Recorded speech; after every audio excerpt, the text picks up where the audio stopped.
शहर और मिट्टी की फसल, आधी रोटी की कहानी। दिल्ली से 5 मजदूरों के एक टोला जब कोई यातायात का साधन न मिला तो 700 किलोमीटर दूर अपने गांव के एक गांव के लिए शाम 4 बजे ही निकल चुका था। 6 घंटे में 24 घंटा किलोमीटर का सफ़र करने के बाद उन्हें एक बस मिल गई। बस वाले ने 100 किलोमीटर दूर ले जाकर एक कस्बे में छोड़ दिया। वहाँ एक सब्जी मंडी परिसर में इन्होंने पूरी रात गुजारी और पहले से दिल्ली, हरियाणा और दूसरे प्रांतों से चले गए लगभग 1000 मजदूर एकत्रित थे, जो किसी न किसी प्रकार का यूपी और बिहार के अपने गांव जाने चाहते थे। इन मजदूरों के एक टोलों में आकाश ही एक ऐसा मजदूर था जो थोड़ा बहुत पढ़ा लिखा था। ठंडी हवा के झोंकों ने थके हारे मजदूरों को जल्दी ही नींद नींद के आगे आगोश में पहुंचा दिया। लेकिन आकाश में नींद कोसों दूर थी। उसके दिमाग में यह तरह तरह के अनुत्तरित प्रश्न उठ रहे थे। ऐसा नहीं था कि ये प्रश्न आज ही उठे हो। इस इससे पहले भी उठते रहते हैं, लेकिन अपने मन को दिलासा देने के लिए वह उनका कोई न कोई उत्तर खोज ही लेता, जिसका हल भविष्य की मेहनत और आशा के ऊपर ही टिका था। कोरोना वायरस के अश्वमेध यज्ञ के कारण घोड़े के आगे दुनिया के तमाम देश घुटने टेक चुके थे। चीन के वुहान शहर से शुरू हुई इसकी यात्रा तमाम एशियाई देशों से होती हुई यूरोप में बड़ी तबाही मचा रही थी। इटली, स्पेन और अमेरिका के बाद अब भारत की बारी थी। भारत के सभी बड़े बड़े शहर उसकी चपेट में आ चुके थे। कुदरत का कहर आसमानी आफत बनकर गिर रहा था, जिसका कोई इलाज नहीं था। अगर इसे रोका जाना था तो सिर्फ सोशल डिस्टेंसिंग के द्वारा भी संभव था। हमारे भारत में बस जैसे घनी आबादी वाले देश में सोशल डिस्टेंसिंग को सख्ती से लागू करना एक दुष्कर कार्य था। लेकिन मरता क्या ना करता, आखिरकार लॉकडाउन ही इसका एकमात्र हथियार था, जिसके द्वारा इसको फैलने से रोका जा सकता था। आखिर वही हुआ, इसको व्यापक रूप से पूरे देश में इसे लागू करने की घोषणा कर दी गई। फिर क्या था जो वहाँ ही लाक होकर रह गया। यूँ तो लॉकडाउन सबके लिए ही था, और जो लोग अपने घरों में थे उनके लिए तो लॉकडाउन का मतलब केवल घर की तालाबंदी से अधिक कुछ नहीं था। लेकिन जो मजदूर कामगार अपने गांव शहर से दूर रोजी रोटी की तलाश में परदेश निकले थे, उनके लिए तो एक बहुत ही मुसीबत थी। कोरोना वायरस से अधिक भूख एक बहुत बड़ी समस्या थी। इनको डर सता रहा था कि कोरोना तो बाद में होगा, वहीं कहीं हम उससे पहले भूख से न मर जाएं। यही कारण था कि आकाश और उसके साथियों ने कैन प्रकारेण अपने गांव पहुंचने का संकल्प ले लिया गया। आकाश पर जब भी अब थकन हो रही थी, तब इस थकन ने जल्दी ही नींद की खुमारी में डाल दिया।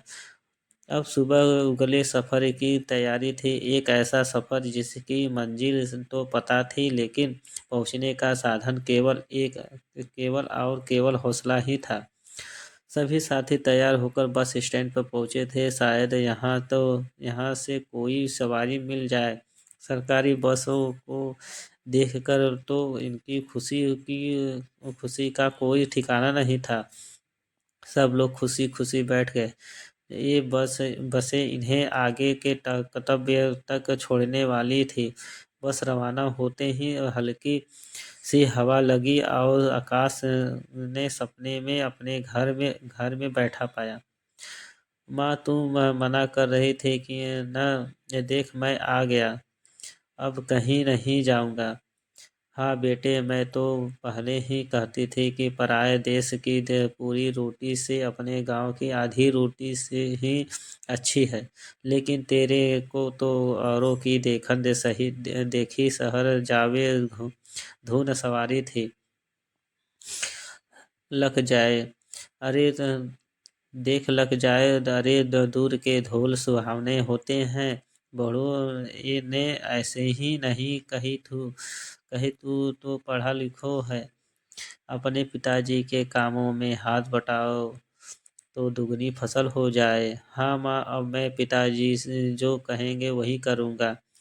इतने में बस कंडक्टर ने किराया मांगने के लिए जगाया तो नींद खुल गई। आशुतोष तो किराया देने के तैयार था, लेकिन उसके साथियों का कहना था कि यह बस सरकार ने हम लोगों के लिए भेजी है। जबकि कंडक्टर का कहना था कि सरकार ने बस भेजी जरूर है, लेकिन किराए के स्पष्ट आदेश नहीं दिए हैं। बस के चलने के साथ साथ बहसबाजी भी चलती रही। अंत में यह हुआ कि जो दे सकता है वह दे दो। बस अपने नियत स्थान पर उतार चुकी थी। जैसे ही बस ने उतार, पुलिस वालों ने आकर घेर लिया। सब लोग लाइन में दूर दूर खड़े हो जाओ, अपने नाम पते लिखवाओ, अब अभी कोरोना वाले आएंगे, सबकी जांच करोगे। इंस्पेक्टर ने सख्ती से कहा। अरे सर, हमारे नाम पते भूले ही लिख ले, लेकिन सर आएंगे, जाने की व्यवस्था करवाने की कृपा करें महाराज। तभी हाईवे पर ट्रक को आता देख इंस्पेक्टर ने सिपाही को उसी रुकवाने के लिए बोला। आकाश समझ गया था कि इंस्पेक्टर अब थोड़ा पिघल गया है, लेकिन उसने सख्त शर्त रखी कि जांच के बाद ही जाने देंगे। वह तो अच्छा रहा किसी में कोरोना के लक्षण नहीं दिखे।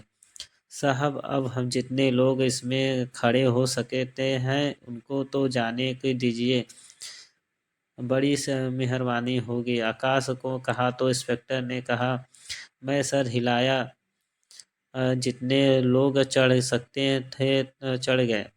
जैसे जैसे ये लोग आगे बढ़ते जा रहे थे लॉकडाउन की सख्ती से पालन हो रहा था, जिसके कारण रोड पर गाड़ियों का आवागमन कम होता जा रहा था। ट्रक ने इन्हें रोड पर ही उतार दिया था। अब गांव केवल 5 किलोमीटर दूर ही बचा था। खेत में मेड़ों के सहारे पे ये पांचों मजदूर चले जा रहे थे। गांव की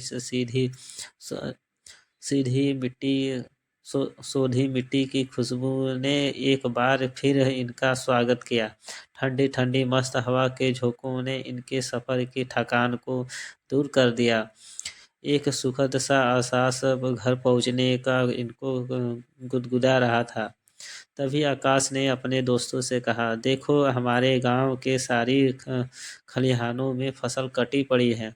इतना कुछ काम अभी बाकी है फसल को मंडियों तक पहुंचाने के लिए। हाँ हाँ हाँ आकाश, तुम सही कहते हो। अब हम शहर नहीं जाएंगे, जो कुछ भी होगा इसी गांव में रहेंगे। चारों ने भी सुर में सुर मिलाया। तभी आकाश ने कहा, हाँ भाइयों, मेरी भी यही कहती है, शहर की पूरी रोटी से तो गांव आधी रोटी भली है।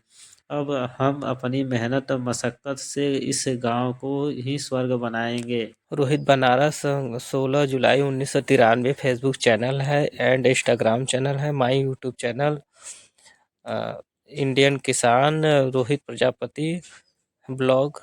लाइक और कमेंट और सब्सक्राइब नोटिफिकेशन ऑन कर दीजिएगा। सबसे पहले हमारी वीडियो आपको सामने मिलेगा।